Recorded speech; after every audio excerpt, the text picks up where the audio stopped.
Hello, listeners. Welcome to another episode of On the Musical Road to Emmaus. This is your host, Carol Traupman-Carr, as always, ready to share my thoughts on another lovely piece of music. If you're a regular listener, you already know how much I and my choir love the music of the American composer Elaine Hagenberg. I have an entire episode of this podcast dedicated to her anthem, "O Love," about the love of Christ. She just has a real gift for writing in a contemporary style in terms of the harmonic structure and the richness of the lines, but also in a way that is exceedingly singable with great piano parts for our accompanist. She loves the altos. The altos always have a lovely line. If you're an alto, you know what I mean, because altos so often end up singing just 2 or 3 notes. Take a look at any 4-part hymnal and you'll see what I mean. And her music is incredibly heartfelt. So we've been sitting here after the 5th Sunday in Ordinary Time Cycle C at my house, where we are still facing incredible Arctic cold, much colder than we normally feel in Pennsylvania, at least not for this long a stretch, and thinking about how winter prepares us for spring in those areas of the world where we experience 4 seasons. And Pennsylvania, eastern Pennsylvania in particular, is one of those areas. We have a lovely spring. We can get very warm in the summer, not like southern weather. But we can get warm and humid, and then we have a lovely, lovely fall with the changing of the leaves before going into winter. And what the cycle of the seasons really teaches us is about transitions, change, and renewal. We know that when the leaves fall off the trees will kind of go dormant for the winter, and then they will blossom again in the spring, and we will have new growth and new beauty. And I will say, even right now, looking outside or as I drive around the area and look at some of the pristine areas of the snow, not the areas right along the side where the plows have come by or where a lot of salt or brine has intermixed, but some of the fields that are still covered with snow that no humans have driven their snowmobiles on or walked across. Maybe you'll get some bunny tracks or some deer tracks, but they're mostly pristine white, and the sun just shines off them with a beautiful glint. I look at those and I think that is also beautiful, even if it is icy and cold. As a child, I used to love when we had that kind of snow going from my house to the school that I used to walk to for kindergarten, 1st, 2nd, and 3rd grade. I used to love when I would walk across that snow, not because I would destroy the pristine look, but because I loved how it crunched, and it gave me a lot of joy. So we're sitting here waiting for this cold to end. I have friends who have frozen pipes. It's so cold outside that our heating bills are going through the roof. Some of our heat is going through the roof. But we know that what's coming after this is renewal of the plants. We know that the animals that have gone into hibernation will come back. Some of the birds at my feet are juncos. They only come into winter because despite this Arctic weather, we are much warmer than Canada. And then the birds who have been here in the summer and the spring who go south will come back in the spring. And so the anthem that we picked yesterday is another one of Elaine Hagenberg's that I just really, really love. And it's called All Things New. I want to play just a small clip for you from my choir's singing yesterday at Mass.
you the entire first verse, and I'll stop there. I think you can hear in this the very typical, lovely, harmonic lines by Elaine Hagenberg that we come to love.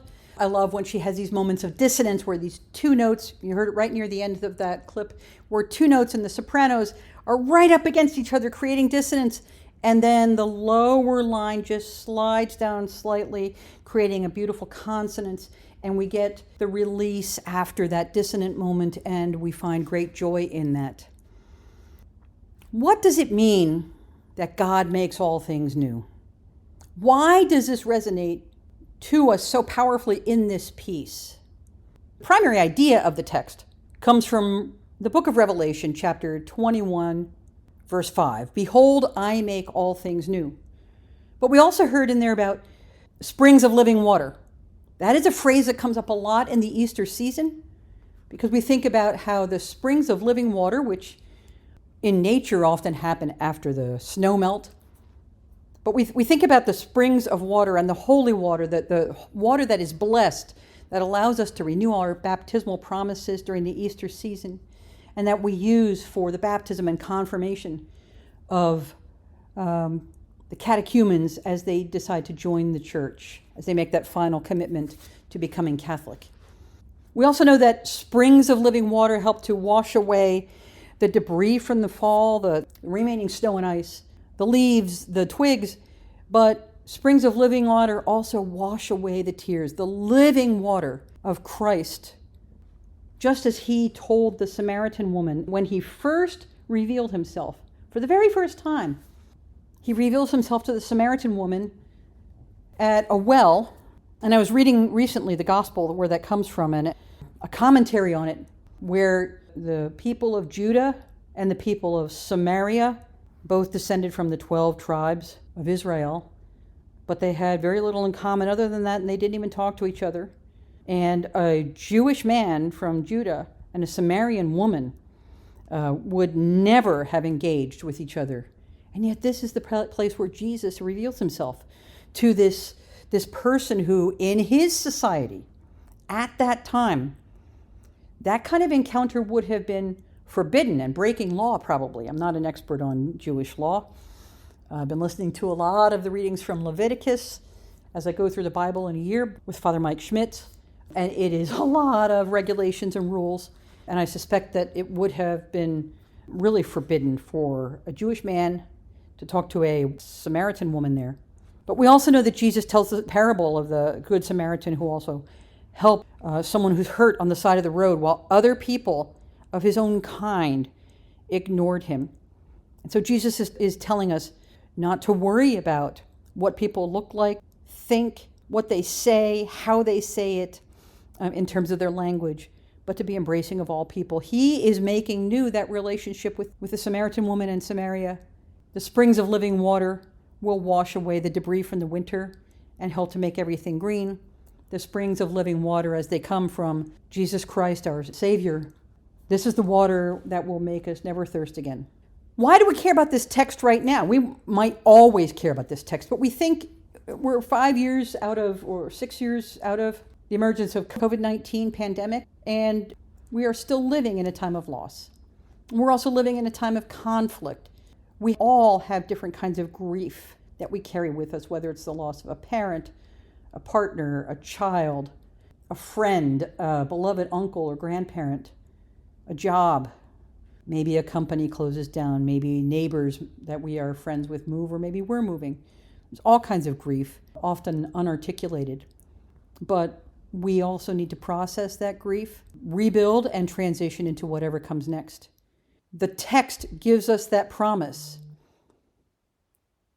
It is a promise that there is something better coming. It does not deny our suffering. Just as Jesus suffered in order for the resurrection to happen, and we all have our crosses to bear, we also are supposed to be forward-looking and saying, yes, I am grieving, I have pain after loss, but I will also reach a place where I can move forward. I have been lonely, but now I experience love. And it begins with light after darkness. I have talked many times in my podcast, for anyone who has been listening, about the juxtaposition of light and darkness in so much musical imagery and in Jesus as the light, and his light shines on us and takes us out of darkness. I want to talk for a second about the author of the text, All Things New, Frances Ridley Havergal.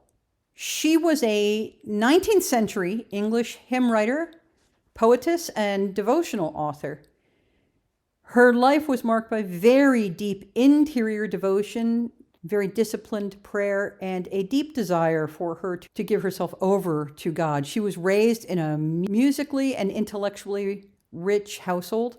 She spoke several languages. She was deeply immersed in the scripture and a very, very faithful woman. She did not believe, and I think this fits kind of with the Victorian era in many ways, she did not believe in grand, dramatic gestures, but rather about a daily kind of holiness.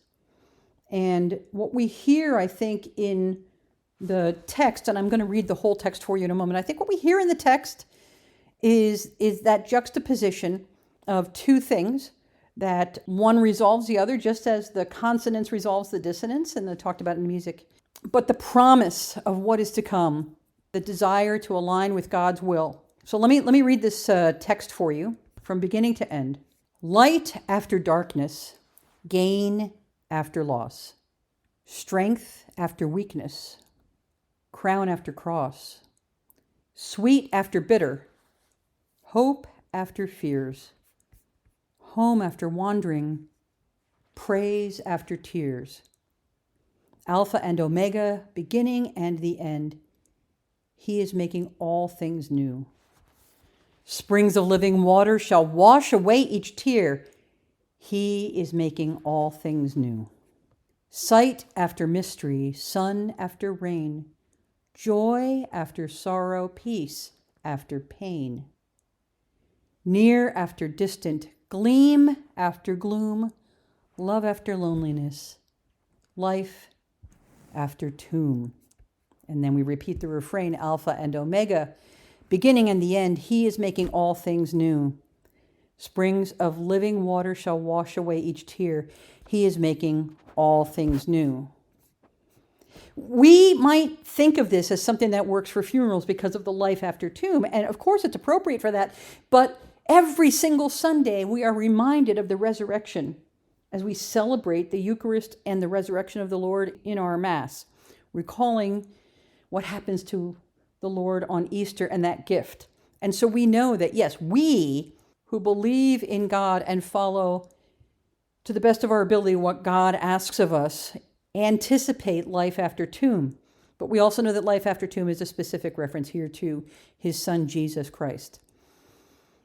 We also know that God promises us peace after pain. That pain might be the pain of going through cancer treatments, of a surgery. It might be a mental anguish, but there is a promise of peace. We also know that the sun was promised after rain. The sun comes back after rain, and we had the promise of the rainbow. The rainbow only happens in the story of Noah because the sun comes out. The refrain here, Alpha and Omega, beginning and the end, that comes directly out of the Easter Vigil. We hear it specifically when we are preparing the new Easter candle for the year. God is the beginning and the end. He is making all things new, and the Easter Vigil service tells us that and reminds us of that with the brand new fire, the brand new candle, the blessing of the water after it has been removed from the church, us renewing our baptismal promises, and the celebration, of course, of the resurrection. All of these things are encapsulated in the Easter Vigil, and this poem by Havergal reminds us of that. Now, I am at the same time that I'm recording this podcast, I am enrolled in a course on Ignatian exercises. I didn't know anything at all about the Ignatian exercises when I started this class. But it would seem to me that there's a parallel between this particular anthem, its text, and what one of the things that St. Ignatius is trying to tell us. Ignatius would encourage us not to ask, What does this mean? Light after darkness, you are making all things new, springs of living water. Instead, he would say, just sit back and listen and think, what is stirring in me?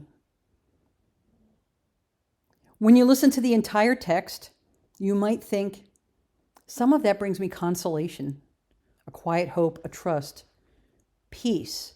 I have been lonely and I've found love. I've had pain and now I have peace. And when we feel that as we hear the music, that's stirring in us. Ignatius would be thrilled with that. The other thing that we hear in this is a great deal of balance. And Ignatius, just as I understand it, and I'm just a student in this class a couple weeks in, my instructors might disagree with me, but what Ignatius encourages us to do is to find balance. I think a lot of us of working age struggle to find balance in our lives. We put so much time and energy into work. And in some kinds of positions, we're not in 9 to 5 or 8 to 4:30 jobs. We are working from the moment that we awake in the morning until the end of day, answering emails and things like that. But where do we find balance? We find balance. Light comes after darkness. Gain comes after loss. Sweet comes after bitter. Home after wandering. Near after distance. We hear these juxtapositions of what we might call opposites, but they are providing us a sense of balance in the text, which St. Ignatius would have appreciated.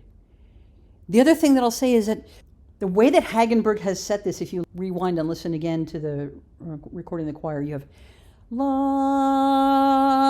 after darkness. Very long lines. And what that tells us is not to rush. We need to be sitting in that place of discomfort in order for God to make us more comfortable. We need to feel some desolation to be in a place of consolation. And as a person who's naturally impatient, I am finding this a challenge for myself. I'm finding it ironic as I talk about it. But the other thing that I realize is that things happen on God's time. They don't happen on my time. They don't happen when I want them. And the duration of those long held out words and phrases encourages us to sit back, to think of this anthem by Hagenberg as a prayer in and of itself, and not just to appreciate it as a piece of music. It's a beautiful, beautiful piece of music. I love it. It can be sung any time out of the year. It can be sung in Lent. It can be sung ordinary time. I've mentioned Easter. I've mentioned funerals. There's nothing in this that doesn't fit any time in the church year for us. But it does kind of reflect that deep inner devotion of the poetess, Havergal, and the beautiful musical style of Hagenberg, who writes such beautiful long lines, accompanied by a lovely piano part that allows it not to feel stagnant. And so whether you're singing this in the choir, listening to it online, I think the music and the poem together create a situation where we are watching and listening and waiting and praying and thinking about where to respond. We need to experience patience. We need to be faithful in small acts and honest before God, but also maintain that constant hope in the Lord that He promises us throughout the Scriptures and throughout our lives. I hope that those of you who know this piece, who have sung this piece, who have heard us sing this at Mass, will take some time to read through the text again and maybe even use that as part of your prayer. And listen to the music. You can find it online on YouTube and some other locations. Of course, it's online for now at our church website. And listen to it and just sit in that sort of lovely but suspended and warm feeling that Hagenberg creates. Feel that hopefulness, feel that joy. Be patient with yourself and God. I'm going to play another small clip as we close out here. This is Carol Traupman-Carr, your host of On the Musical Road to Emmaus, signing off. God bless.